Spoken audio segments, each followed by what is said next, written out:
Mga Lods, magandang araw sa inyo. So meron pala akong i-share sa inyo na natutunan ko na kung paano ba mag-isip yung mga super yaman na mga talagang nagsumikap bago sila naging mayaman.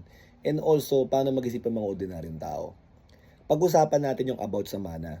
The reason why, meron kasing post sa social media, picture lang allegedly may video hindi ko pinanood. I'm more concerned about the comments.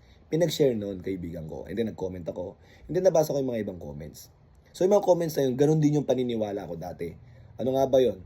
Na yung mana daw, hindi daw ibibigay sa anak para daw matutong tumayo sa sariling paa. Kung nagawa nga daw nilang mga magulang, kaya din daw gawin ng anak. Tsaka para daw hindi ma-spoil at para daw hindi maging tamad. Tapos yung kung sakaling meron man silang yaman na nabuo, some part of it baka ibigay nila sa mga anak nila, and some part of it iiwan nila para sa sarili nila for retirement, and most part of it ibibigay daw nila sa charity, di ba? So kung titingnan niyo Lods, napaka-ideal, di ba? Ang ganda ng idea na, para matuto yung mga anak ko, hindi sila umasa. At syempre, mag-iwan ako ng retirement money para hindi ako umasa sa mga anak ko and also sa charity, di ba? Para meron akong good deeds. Napakasarap pakinggan. Pero actually, Lods, sa mga totoong mga mayayaman, hindi ganun ang mentality nila at minsan natatawa sila sa ganung klaseng mentality. Bakit, di ba? Bakit? Di ba, medyo para nakakainis. So, pinapakinggan ko yung kwentuhan nila. I got a chance na makarinig ng kwentuhan sa mga totoong mga mayayaman, mga bilyonaryo, kung ano ba yung komento nila about doon. Unang-una, bakit daw naiisip ng mga ordinaryong tao yun? Dahil sila, hindi naman nila naisip kahit kailan na ganun. Ang una nilang inisip, pag ako nagkaroon ng negosyo, para sa akin to at sa pamilya ko, para ipambuhay ko sa kanila. Yun ang una di ba? Kaya ka nagnegosyo, di ba? So ngayon, magbigay tayo ng example, kunwari hardware. Etong hardware na to, binuo ko to again para sa pamilya ko. Ngayon, nagkaroon ako ng anak. Hindi ko iisipin na hindi ko bibigay sa ito para matuto ka. Ginawa ko to eh. Di ba? Matuto ka rin. Hindi ganun nasa isip nila. Ang nasa isip kagad nila, darating ang point, magiging sa'yo ito eh. So ngayon, pag medyo lumaki kang konti, tuturuan kita paano ba kumita dito. Di ba? Tinuturuan nga natin mag-basketball eh. Tinuturuan nga natin ng kung ano, mag-volley, kung ano ng mga bagay tinuturo natin, 'di ba? Mga instruments, 'di ba? Why not teach them how to earn money?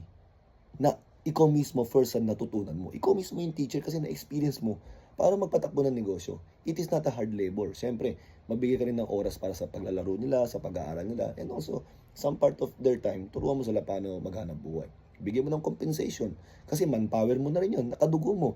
At ang kagandaan nun, yung, kung ano man yung binibigay mong compensation pero sa kanila, within your family, sa anak mo din, di ba? Ganun yung naiisip nila. Ang kagandahan pa nun, at early age, natututunan nila yun. Kung marami sila, di ba, natututunan nila yun. Pagdating ng time, pwede kang mag-early retirement. Semi-retirement lang. Ikaw pa rin ang CEO, pero sila ang mga executives. E di ginagawa nila yung trabaho na dapat ginagawa mo. E di medyo mas sitting pretty ka. Ganon yung mga tycoon, usually. Ay pupunta-punta na lang sila para to show their face, di ba? Pero nagtatrabaho na yung mga anak nila. Karamihan ganon. Di ba? O nga no, bakit? Ang tanong kasi doon, ito, kunwari yung hardware, umangat yung hardware. Bakit mo puputulin yung pag-angat doon sa mga anak mo at gusto mo magsimula sila sa baba, sa ibang field? Why not teach them na kung ano yung difference na magmula sa taas hanggang sa pinanggalingan mo, and then dito na sila mag-jumpstart, pero naturo mo sa kanila to. Kung sakaling hindi man nila mapaangat yan, no problem. Yung magiging apo mo sa kanila, baka doon may magaling kasing galing mo, sila makapagpaangat. Ang mahalaga, hindi mo na ibalik yung linyada ng pamilya nyo doon sa may kahirapan. Kasi naiangat mo na eh.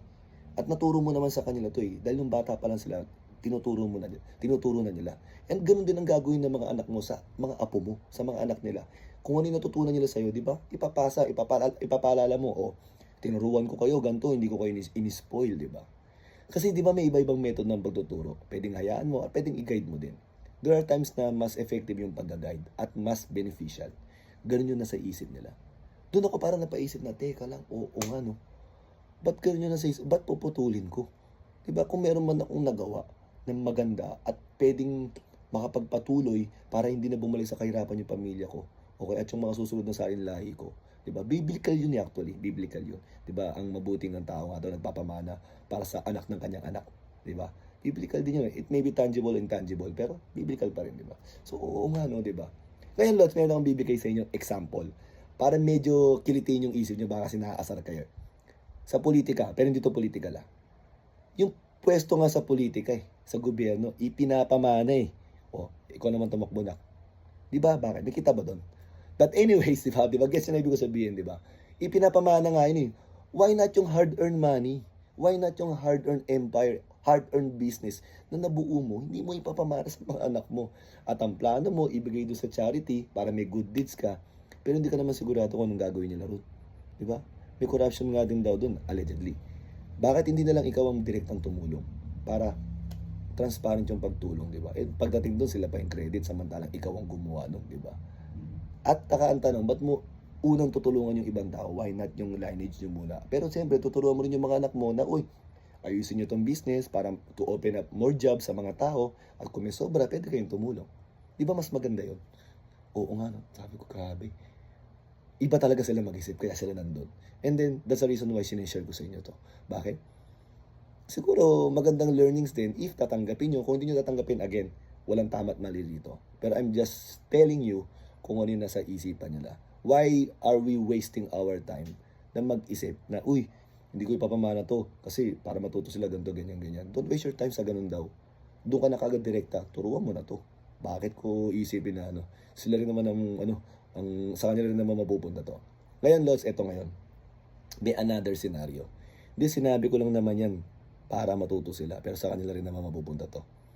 If ever lang na may negosyo at ganun ginawa mo, it will be too late. Maniwala ka.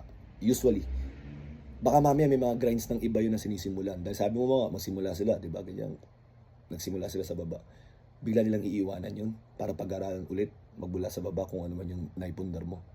Maybe it will be too late. Ang mangyayari, mabebenta na lang yan, di ba?